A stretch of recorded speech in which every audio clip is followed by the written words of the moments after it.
La cafetière, Théophile Gautier. Chapitre 1.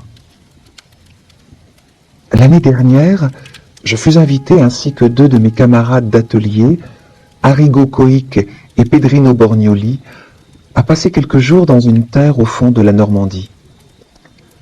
Le temps, qui à notre départ promettait d'être superbe, s'avisa de changer tout à coup. Et il tomba tant de pluie que les chemins creux où nous marchions étaient comme le lit d'un torrent. Nous enfoncions dans la bourbe jusqu'aux genoux. Une couche épaisse de terre grasse s'était attachée aux semelles de nos bottes, et par sa pesanteur ralentissait tellement nos pas que nous n'arrivâmes au lieu de notre destination qu'une heure après le coucher du soleil. Nous étions harassés. Aussi, notre hôte, voyant les efforts que nous faisions pour comprimer nos bâillements et tenir les yeux ouverts, aussitôt que nous eûmes soupé, nous fit conduire chacun dans notre chambre. La mienne était vaste. Je sentis en y entrant comme un frisson de fièvre, car il me sembla que j'entrais dans un monde nouveau. En effet, l'on aurait pu se croire au temps de la Régence, à voir les dessus de portes de boucher représentant les 4 saisons, les meubles surchargés d'ornements de rocaille du plus mauvais goût et les trumeaux des glaces sculptés lourdement. Rien n'était dérangé. La toilette couverte de boîtes à peignes, de houppes à poudrer, paraissait avoir servi la veille. 2 ou 3 robes de couleurs changeantes, un éventail semé de paillettes d'argent, jonchaient le parquet bien ciré et, à mon grand étonnement, une tabatière d'écaille ouverte sur la cheminée était pleine de tabac encore frais. Je ne remarquai ces choses qu'après que le domestique, déposant son bougeoir sur la table de nuit, m'eût souhaité un bon somme. Et, je l'avoue, je commençais à trembler comme la feuille. Je me déshabillai promptement, je me couchai, et pour en finir avec ces sottes frayeurs, je fermai bientôt les yeux en me tournant du côté de la muraille. Mais il me fut impossible de rester dans cette position. Le lit s'agitait sous moi comme une vague, mes paupières se retiraient violemment en arrière. Force me fut de me retourner et de voir. Le feu qui flambait jetait des reflets rougeâtres dans l'appartement, de sorte qu'on pouvait sans peine distinguer les personnages de la tapisserie et les figures des portraits enfumés pendus à la muraille. C'étaient les aïeux de notre hôte, des chevaliers bardés de fer, des conseillers en perruque et de belles dames au visage fardé et aux cheveux poudrés à blanc, tenant une rose à la main. Tout à coup, le feu prit un étrange degré d'activité. Une lueur blafarde illumina la chambre, et je vis clairement que ce que j'avais pris pour de vaines peintures était la réalité, car les prunelles de ces êtres encadrés remuaient, scintillaient d'une façon singulière, leurs lèvres s'ouvraient et se fermaient comme des lèvres de gens qui parlent, mais je n'entendais rien que le tic-tac de la pendule et le sifflement de la bise d'automne.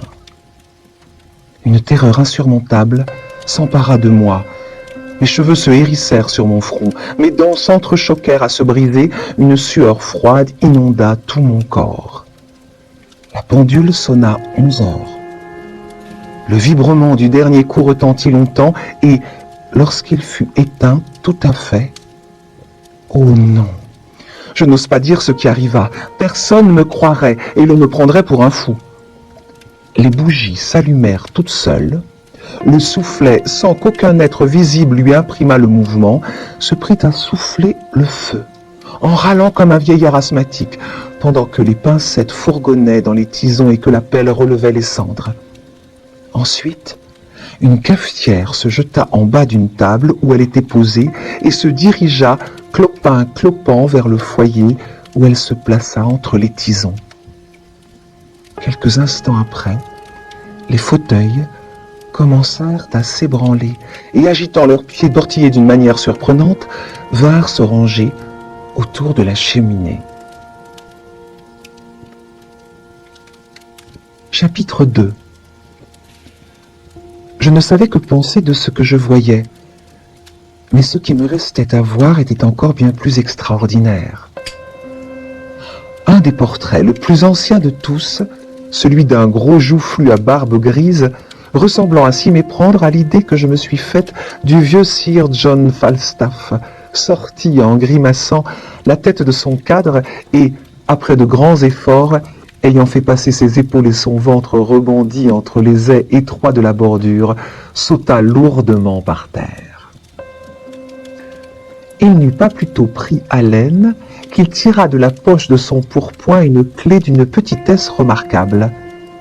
Il souffla dedans pour s'assurer si la fourrure était bien nette, et il l'appliqua à tous les cadres les uns après les autres.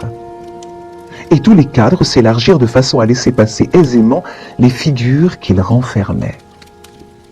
Petits abbés poupins, douairières sèches et jaunes, magistrats à l'air grave ensevelis dans de grandes robes noires, petits maîtres en bas de soie, en culottes de prunelle, la pointe de l'épée en haut, tous ces personnages présentaient un spectacle si bizarre que malgré ma frayeur, je ne pus m'empêcher de rire. Ces dignes personnages s'assirent. La cafetière sauta légèrement sur la table. Ils prirent le café dans des tasses du Japon, blanches et bleues, qui accoururent spontanément de dessus un secrétaire, chacune d'elles munie d'un morceau de sucre et d'une petite cuillère d'argent.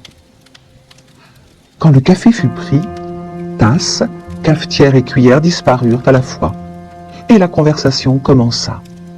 Certes, la plus curieuse que j'ai jamais ouïe, car aucun de ces étranges causeurs ne regardait l'autre en parlant. Ils avaient tous les yeux fixés sur la pendule.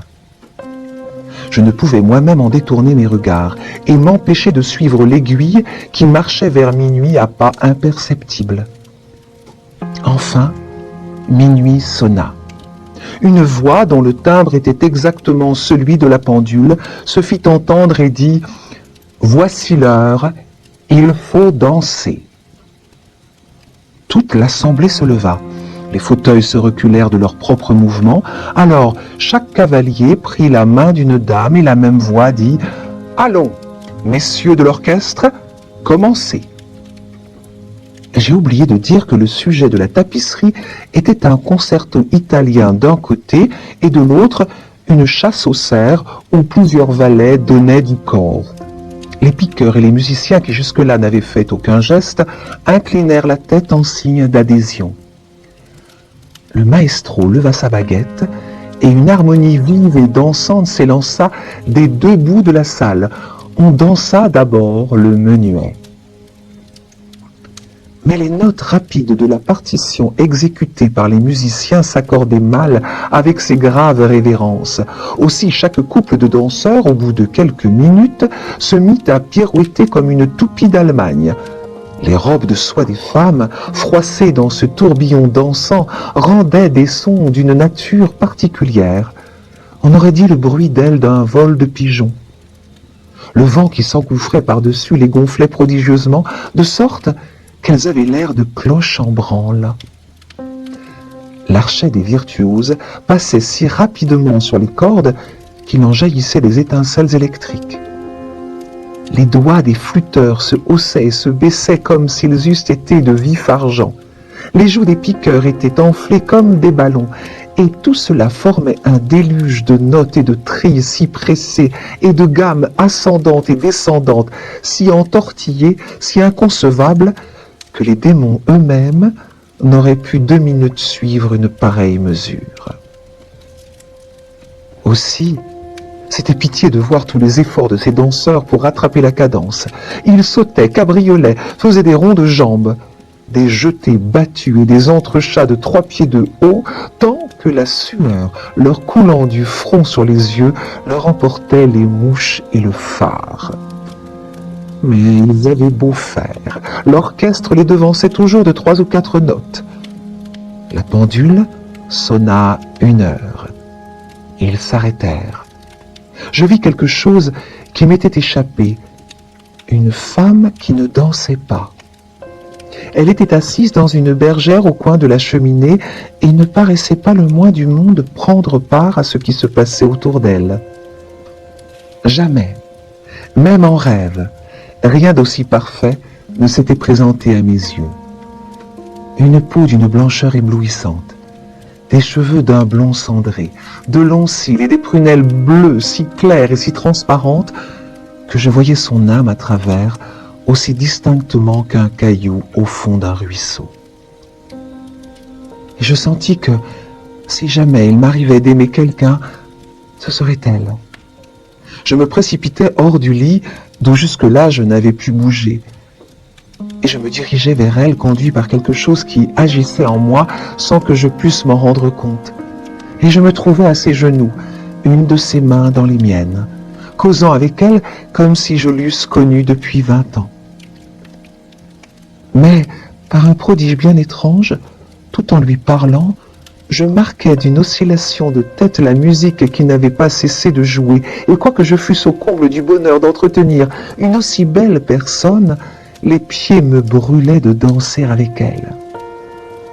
Cependant, je n'osais lui en faire la proposition.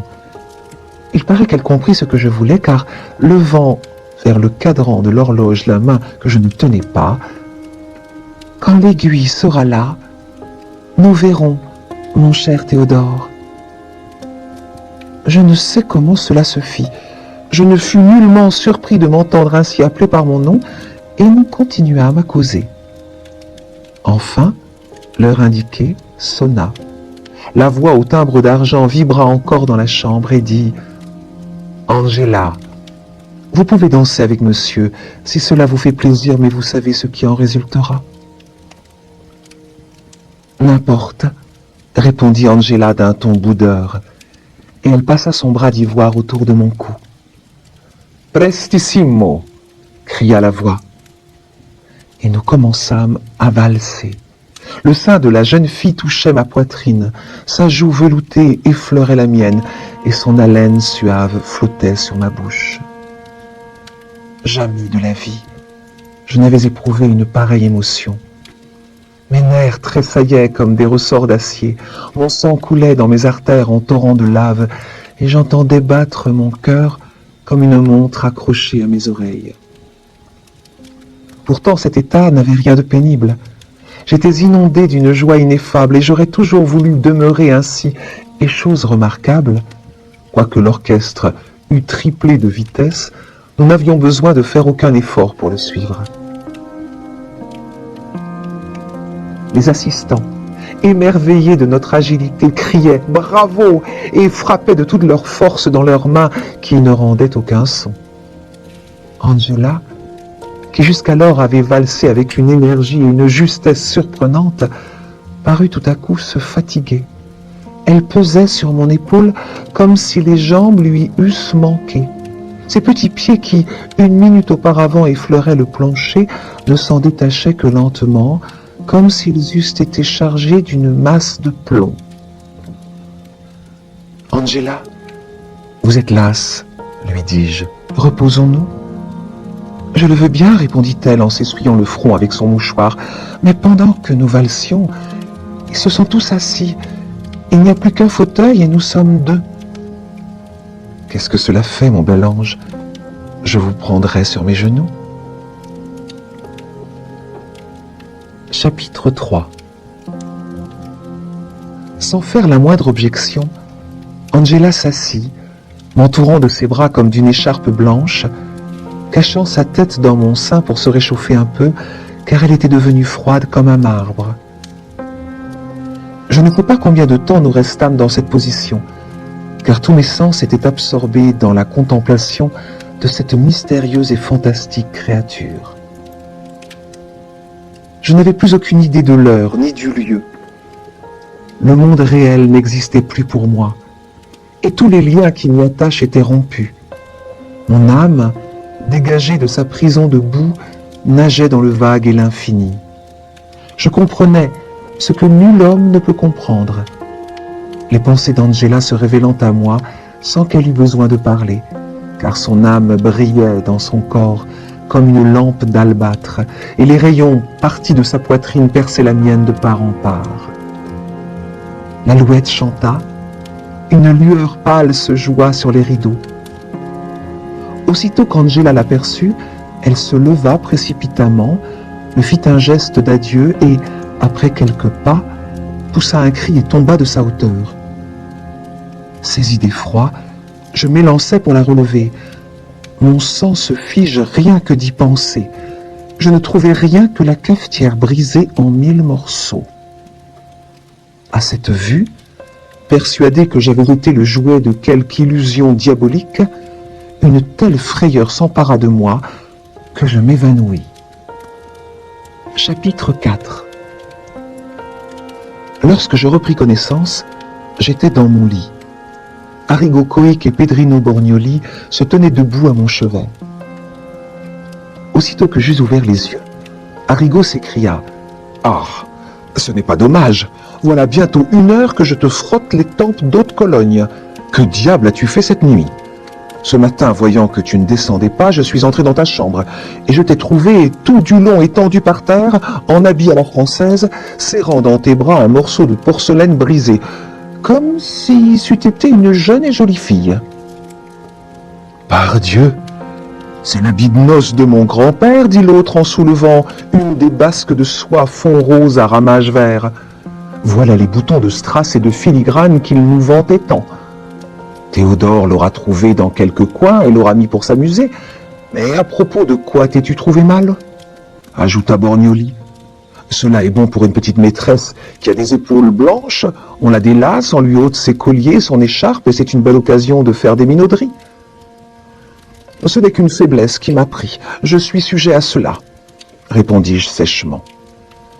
Je me levai, je me dépouillai de mon ridicule accoutrement, et puis l'on déjeuna. Mes 3 camarades mangèrent beaucoup et burent encore plus. Moi, je ne mangeais presque pas. Le souvenir de ce qui s'était passé me causait d'étranges distractions. Le déjeuner fini, comme il pleuvait à verse, il n'y eut pas moyen de sortir. Chacun s'occupa comme il put. Borgnoli tambourina des marches guerrières sur les vitres. Arrigo et l'hôte firent une partie de dames. Moi, je tirai de mon album un carré de vélin et je me mis à dessiner. Les linéaments presque imperceptibles tracés par mon crayon, sans que j'y eusse songé le moins du monde, se trouvèrent représentés avec la plus merveilleuse exactitude la cafetière qui avait joué un rôle si important dans les scènes de la nuit. C'est étonnant comme cette tête ressemble à ma sœur Angela, dit l'hôte, qui, ayant terminé sa partie, me regardait travailler par-dessus mon épaule.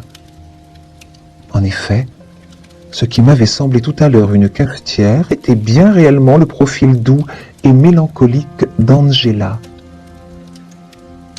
De par tous les saints du paradis, est-elle morte ou vivante, m'écriai-je d'un ton de voix tremblant, comme si ma vie eût dépendu de sa réponse. Elle est morte, il y a 2 ans, d'une fluxion de poitrine à la suite d'un bal. Hélas, répondis-je douloureusement, et, retenant une larme qui était près de tomber, je replaçai le papier dans l'album. Je venais de comprendre qu'il n'y avait plus pour moi de bonheur sur la terre.